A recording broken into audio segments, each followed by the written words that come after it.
Simply some keys to self-motivation. And all of us have motivation of some sort. I define motivation as the desire to achieve that which you believe to be worthwhile. And many people go through life never getting in touch with their greatness because of the lack of motivation to push themselves, or because they have not found something that they believe to be worthwhile to challenge them. I heard a poem once that said, many a flower has bloomed unceasingly and wasted sweetness upon the cold desert air. It's translated, that means simply that many a talented persons have gone unnoticed, and the world never had a chance to be exposed to their talent because that person did not take the time to begin to express or to demonstrate or to motivate themselves in the direction to bring that which they came into the universe to bring. How can you measure your motivation? How can you evaluate where you are on a scale of 1 to 10? Let's do this for ourselves mentally. How do you rate yourself from 1 to 10? Your mental attitude about yourself, how you feel about you, how you feel about life. How do you rate yourself on a scale of 1 to 10 in terms of your physical appearance? In terms of your health? Do you take care of yourself? Are you allowing yourself to get overweight and out of shape? Are you conscious of your health? Are you watching the food that you take into your body? Do you make a deliberate effort to exercise? You know, it was George Burns, he said, we cannot help getting older, but we don't have to get old. And many of us get old before our time because we don't take time to take care of ourselves. Your environment is a very good indicator.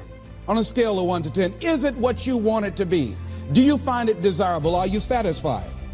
The job or career that you're involved in. Someone said that 85% of the American public are unhappy with their jobs. Are you spending 8 hours a day just doing time? Doing something that you don't find challenging, that does not make you stretch mentally, that does not stimulate you, that does not inspire you. Something that you don't find a sense of fulfillment in it.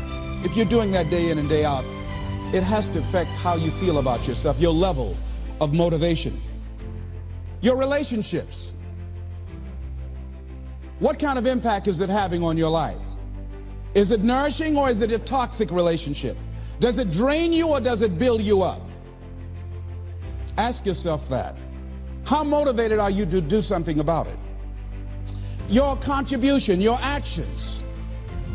What are you giving? Many people will leave the universe without a trace. No one will know they were here. And in fact, under their name, we could put under there, not used up. Will anybody know that you came this way? What contribution are you giving? What will you leave? What will be different because you came this way? Someone once said that life is our gift to us, that God has given us, and how we live our lives is our gift to God. What kind of gift are you formulating? Is this a gift that you like to take back and do something else before you turn it in? Think about that. What can we do? What are some of the keys that we can begin to use to motivate ourselves when our batteries run low? Because I don't care who you are, I don't care what you do, at some time you are going to get tired. At some time you're going to get in a rut. Seem like nothing you do works out right. And sometimes it just seems like you just don't have the wherewithal or the will to do anything. That sometimes you act like you're punch drunk. You're just wading through life, just doing time day in and day out, looking at non-discriminatory television, anything that's on, just looking. And depressed, feeling powerless, feeling useless, and bored. What do you do? How do you get yourself out of a rut? How do you, when you know you can do more than what you've been doing and you're not doing it and you're discontent with where you are, you get angry at yourself. How do you get out of that rut? How do you motivate yourself? One of the things that we must do is that we must be involved in working on achieving self-mastery. You must work on yourself continuously. Never be satisfied with yourself. Always know that as you invest the effort and time on you, that's the greatest ability that human beings have above animals. See, a dog can't be anything but a dog. Tree can't be anything but a tree. Human being, you've got unlimited potential. You can put effort on you, and by concentrating on you and developing you, you can transform your life wherever you are right now. So you want to work on yourself. You want to read books that inspire you and motivate you. You want to listen to tapes over and over and over again. And I suggest that you listen to tapes when you first get up in the morning. You want to control the spirit of your day. When you first wake up in the morning, your mind is operating at 10.5 wave cycles per second. That's when the subconscious mind is most impressionable. Whatever you hear in the first 20 minutes when you wake up, that will affect the spirit of your day. When you listen to tapes, listen with relaxed belief, believing that this can happen for you. And by listening to them, listen to them over and over and over again, and you will get a breakthrough. You can listen to the same tape for months, and all of a sudden you hear something you never heard before. It have a special meaning for you. Or read the same book over again, and you find some special insight. You said, I can't believe I didn't see that the first time. So you want to be involved in developing yourself. Most people won't do that. Most people won't take that kind of effort and invest that kind of energy in themselves, because they will fall prey to that conversation within. Oh, don't do that. You don't have time. You're too busy. You're too caught up in the rat race. Most people won't do that. Well, they won't take time to go to lectures. They won't take time to go to seminars. They won't take time to go to classes to improve themselves. And as you continue to work on yourself, you will begin to expand your vision of yourself. You begin to work towards self-mastery. And you will begin to see it reflect itself in all the dimensions of your life, your mental life, your physical life, your social life, in your relationships, your monetary life. So concentrate on developing yourself. Because if you don't, I guarantee you that you will make a settlement. And most people have. And most of us already have. What kind of settlement have you made with your life? You know, when we make settlements, out of court settlements, you've heard them? That means that you decided to take something less than what you originally wanted to get had you gone into court. And the reason that you settled outside of court is because you didn't believe that you can get it. So you made an out-of-court settlement. Many of us are making an in-life settlement. We're settling for less than what we actually deserve. We don't feel good about it, but we make it work in our minds. We'll come up with some kind of excuse to make it all right. What kind of settlement have you made with your life? Many of us settle for less than what we want out of relationships because we don't have the courage to change them.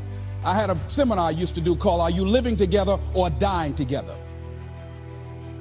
Many people are just dying together. Gladys Knight used to have a song that says, neither one of us want to be the first to say goodbye.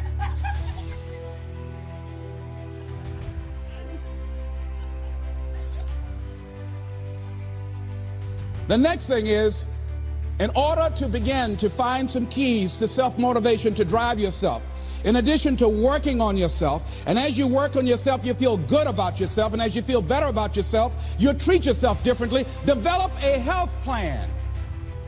See, you can't feel well and do well if you don't have good health. You can't perform if you don't have your health. Your health is valuable. Develop a health plan.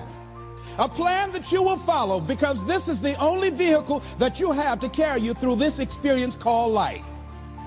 And you want to take good care of it because you love you enough. You care enough about you. And that's not easy. It is not easy having a health plan and sticking to it. But you're worth it doing it again and again and again. I have lost 22 pounds several times. I always do it. I love potato chips. People who know me know I love M&M peanuts. I love peanut butter and jelly sandwiches. I love my mother's sweet potato pie. I love this.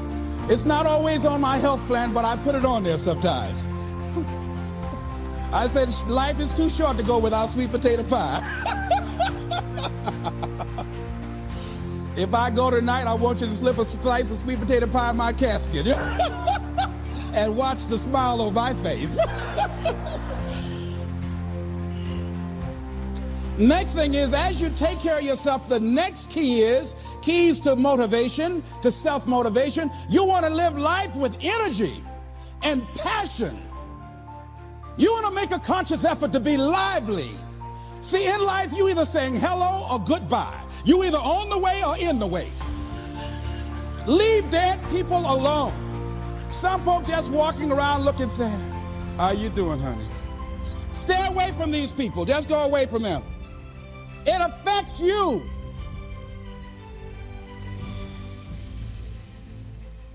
You want to smile. You want to be happy. You got a lot to be thankful for. But you watch some of the faces around you every day. And I tell you, some of these faces, they will put you in a depressed state of mind.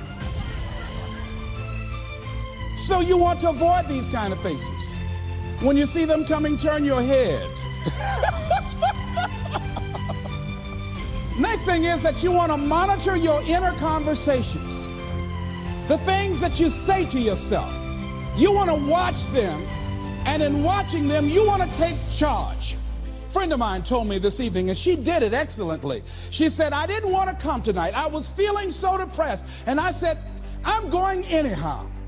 See, that was the conversation. Oh, you really don't feel like it. You really don't need to do it. You don't really need to read anything. Forget all that. That's that inner conversation. Oh, you don't need to worry about trying to go into your own business. Forget that. You can't do that. What if you lose everything you've got? That inner conversation that stops you from doing the things you want to do less, don't do that. How can you possibly think about being a motivational speaker? You don't have the contacts, you don't have the money, you don't know the right people. You're going to get up there and your mind's going to go blank. Forget all that. You remember that time you got up before some people and you panicked? You stood up and your mind sat down. Don't you remember? And I said, yes. And then I said, shut up. So you've got to learn to stand up to yourself inside yourself and short circuit, override that conversation that's always going on. 85% of what that conversation will tell you is negative. It's negative. It will tell you you're tired when you really are not tired. It will tell you you can't do it. It will fill you with fear. So you've got to watch that conversation. And when you find it going on, you've got to stand up to it and say, I'm going to do this anyhow. I'm afraid, but I'm afraid not to do it.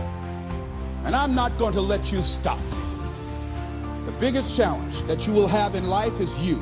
There's an old African proverb that says, if there's no enemy within, the enemy outside can do us no harm. The next thing that is a key to self-motivation is that you've got to ask yourself, what do I want out of life? What do you want out of life? What do you want out of a job? What do you want out of a career? What do you want out of a relationship? What do you want? What gives you your life? How will you know when you got it? What will make you happy? You need to know. You need to start asking yourself some questions. What do I really, really, truly want? You need to be exact about that.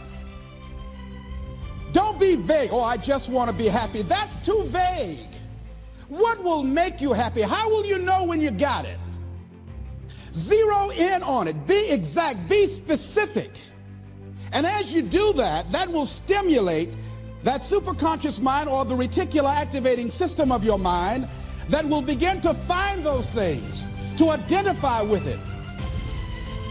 And once you begin to determine that which you want, take the time to write it down. Don't just think about it. Write it down. That is a subjective process that engages the subconscious mind. Write it down. Once you write it down, read it 3 times a day, morning, noon, and night. Why is that important? Because what it will do, it will cause you to focus. It will cause you to concentrate. When that other conversation is going on telling you what you cannot do, telling you all of the impossibilities and all of the obstacles, your concentrating will begin to create a larger vision within yourself, and you'll start looking for and seeing some new opportunities. You start creating some openings for yourself. As you begin to read that every day, day in and day out, that will make you focus. That will discipline your thinking. And you'll get all kind of creative ideas. As I talk to you right now, being involved in this immersion process, you're going to create some openings for yourself. You're going to get some ideas. You're going to feel your adrenaline flowing, and you're going to think about something, some idea you had. And you say, I want to go back and I'm going to look at that again from a different vantage point, not from the level of the problem or the obstacles that I encountered, but from a higher vantage point. Because what you will begin to see and to know as I talk to the higher consciousness within you, that you are powerful, that you are a miracle worker. And that inner conversation has conditioned you to believe that you are not. And as you begin to discover the truth of who you are, whatever challenge that you're facing in life, and if you're living, you're facing some challenge, you'll begin to know that you're powerful and that you're a miracle maker. So as you begin to write down exactly what it is that you want, read it every day. The next thing is, see yourself there. How will you feel once you get there? What will the experience be like for you? What will be different? What kind of person do you have to become in order to get there? Visualize yourself there, living the experience. I remember when I ran for state representative in Columbus, Ohio, and I had a lot of people telling me, and you got to watch not only the conversation within, but the conversation without, telling me, Les, you can't possibly win. You can't do that. And I went down to the legislature and I saw myself. I knew what I wanted. I saw myself in the chair. I pointed out the chair that I wanted. I used to go and sit up in the galleries and watch the legislative process. I used to go to the committee meetings and listen to legislation being introduced. I learned how to write legislation, how to amend legislation. I started thinking like a legislator, got up every day dressing, thinking like that, selling myself on it, seeing myself in the legislature. Mr. Speaker, I'm the gentleman from the 29th House District. I'd like to introduce a bill. I went in the legislature, walked around. I had the experience of it. And when I ran and won against overwhelming odds, they were shocked. I won the election even before it was held because I was living it in my mind. You want to see yourself beyond your circumstances. You got a challenge, see yourself beyond your challenge. See yourself with the challenge already resolved. And knowing that all is well, seeing yourself in control and in charge of your destiny, being healthy and happy. The next thing is, it is important in the area of motivating yourself, it's important to know why you're doing it. Because that mind will say, why bother? Why go through all this? This is too hard. No, throw in the towel. It's not worth it. Has it ever said that to you before? Here's how you can handle that. Here's how you override that. Write down 5 reasons why you deserve it. Why do you deserve what you want? Why you? Why do you deserve it? What meaning and value will it bring to your life? What's so different about you that you deserve your goal or this goal? And when you write down those 5 reasons, when you have some down moments, and you're going to have them, when that conversation starts talking to you, and it's going to talk to you, what you will do is you can pull that out and read it, and it will build you up. It will be your rod and your staff to comfort you through some challenging moments, because you're going to have some. Life will knock you between the eyes. It will catch you on the blind side, come out of nowhere, stuff you can't anticipate. That will knock the wind out of you. You want to give up. That's why it's important for you to work on yourself, listening to tapes, building yourself up, talking to yourself with power, feeling, and conviction, building yourself up day in and day out, because it's coming. I guarantee you, life is just waiting. Oh, he's doing good now, huh? Very good. I remember I had an experience. I was pursuing my dream. And that's why you have to work on yourself. You don't know what's going to happen. And I was telling people, I had this big rally I had to do, was 5,000 people there. And I said, you must work on yourself. If you want a larger vision, you've got to empower yourself continuously, because life will catch you on the blind side. And after I finished my speech, I got a rousing standing ovation. And I went and called the young lady that I was dating at the time. I said, hey, guess what? I said, they love me. I got a standing ovation. And they were chanting, we want the motivator. We want the motivator. I said, listen, we want the motivator. Do you hear? She said, yes. Les, I need to talk to you.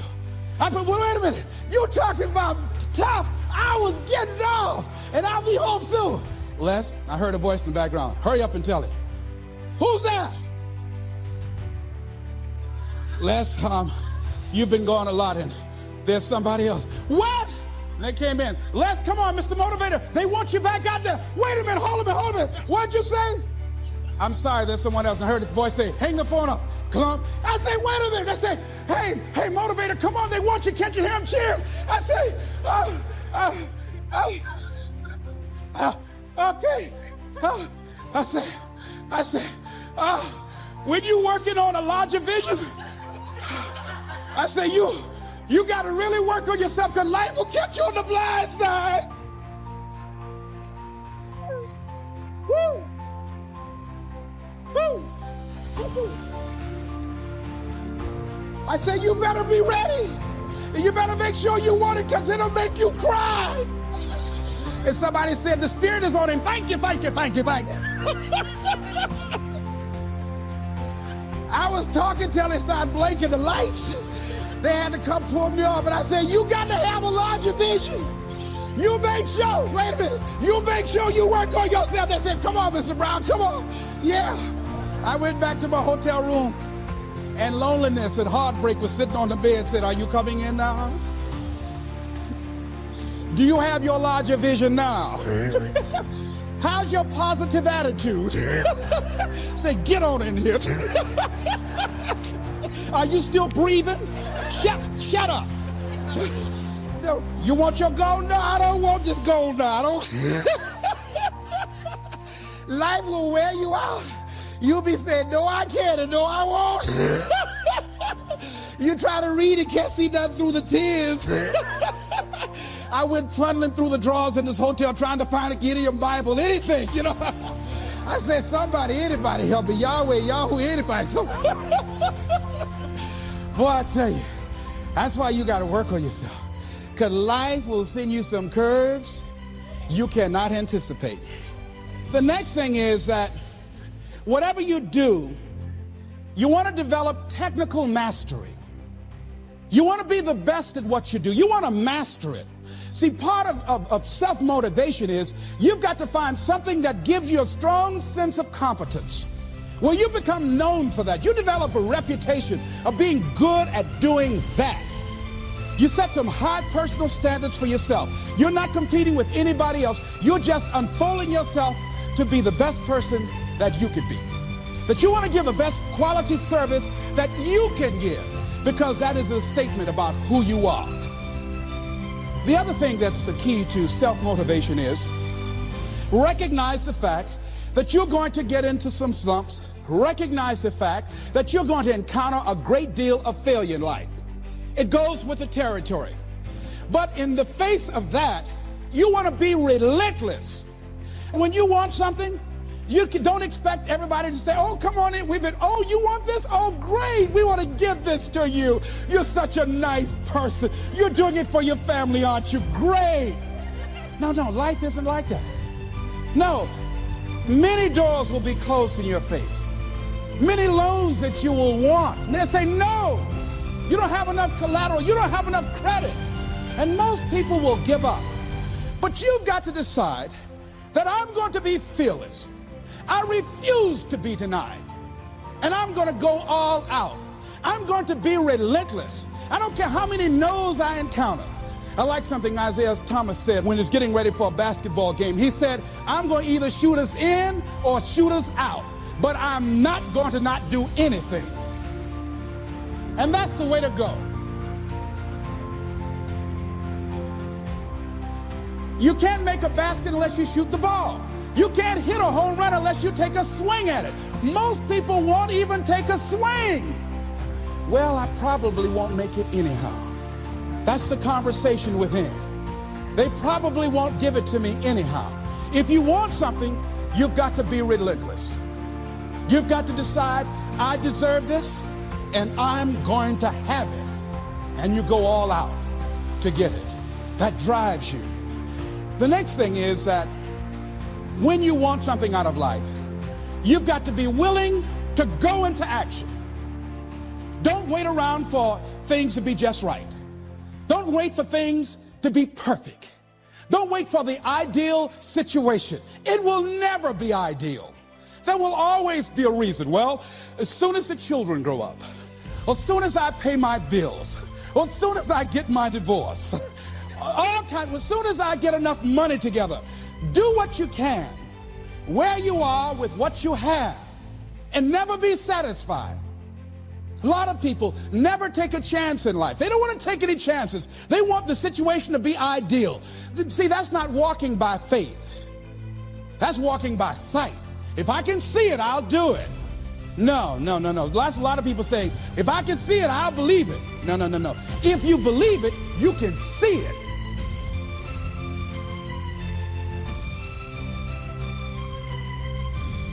And don't be disturbed because no one else can see it.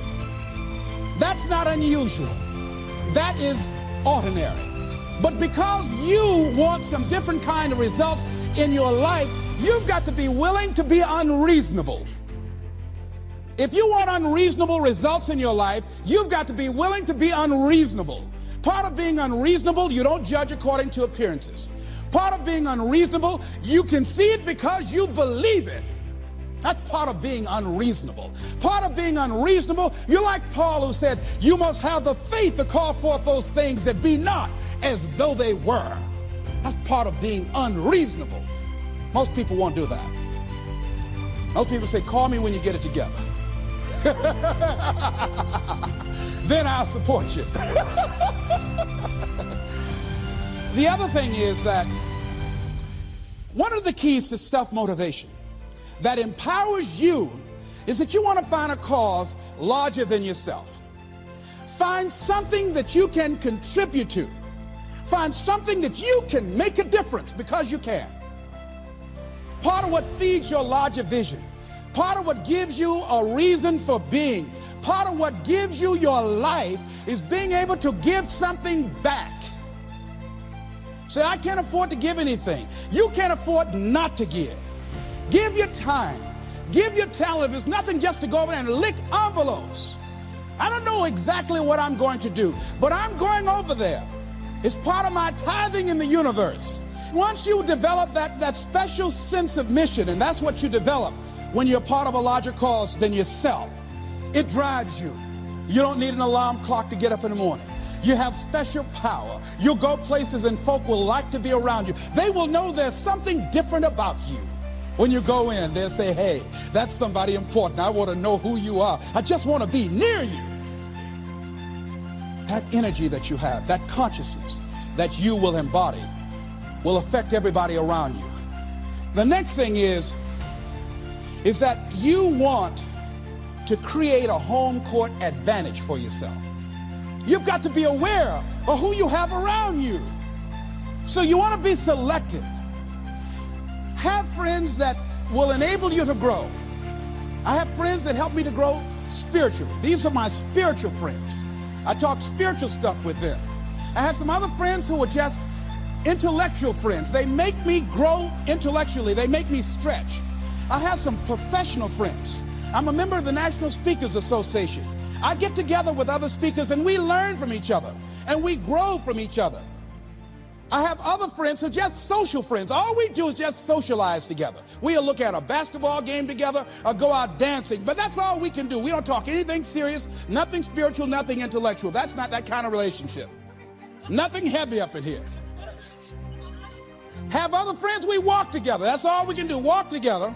Talk about we're going to lose weight one day, by and by for good, all right? That's all we do. Nothing else. So, according to the relationships that you develop, we grow from people and projects. And the relationships that you develop can enhance and can enrich your life, or they can drain you. I know many talented people who had a great deal of potential, but because they didn't surround themselves with other people that will inspire them to transcend themselves, they never realize their greatness, and they will end up going to their grave with all their good stuff still in them. So you want to look at your relationships, the people that you're involved with, the people that you communicate with most often, and you want to ask yourself the question, what am I becoming because of this relationship? Does it inspire me? Am I motivated? Am I encouraged? Am I driven to develop myself? Am I seeking my own greatness? What kind of person am I becoming because of this relationship? Am I becoming more cynical and negative about life? Ask yourself that. The next thing is, you've got to say yes to your life. You've got to say yes. Yes to my dreams. Yes to me. Yes, I can make it. Yes, I can. Doesn't matter how many failures I've made. Doesn't matter how many mistakes I've endured. Doesn't matter about my defeats. Doesn't matter about what I've done. Yes, yes. I don't care about the fact I'm in a hole now. Doesn't matter about where I am. Yes. The last chapter to my life has not been written yet. If you judge me now, you'll judge me prematurely. I haven't exposed all my stuff yet. I'm still in the process of transforming my life. I'm still in the process of becoming. Yes. I had somebody in my life at one time told me, you'll never make it. And I said, I'll show you. And what energized me, what motivated me was something that Frank Sinatra said. He said, the best revenge is massive success.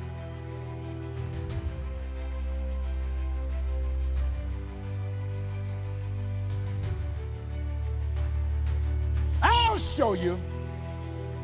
You just watch my smoke, as old folks used to say. So say yes. Stand up for your dreams. Stand up for what you want in your life.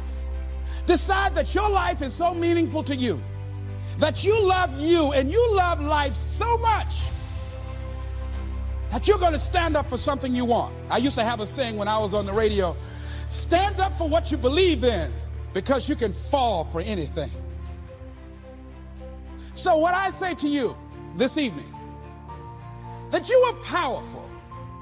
You have miracle working power in your life right now. But you've got to work on yourself. You've got to develop yourself. You've got to talk to yourself day in and day out, selling yourself on you and on your potentials. And you've got to know that you are worth all of your effort. And that the key to your motivation, as you get a larger vision of yourself, is to know that you have something to give. Is to know that you have a reason for being in the universe at this point in time. I want you to stand up for your life right now. Anybody want to stand up for your life? Stand up for your dream? Stand up for your dream.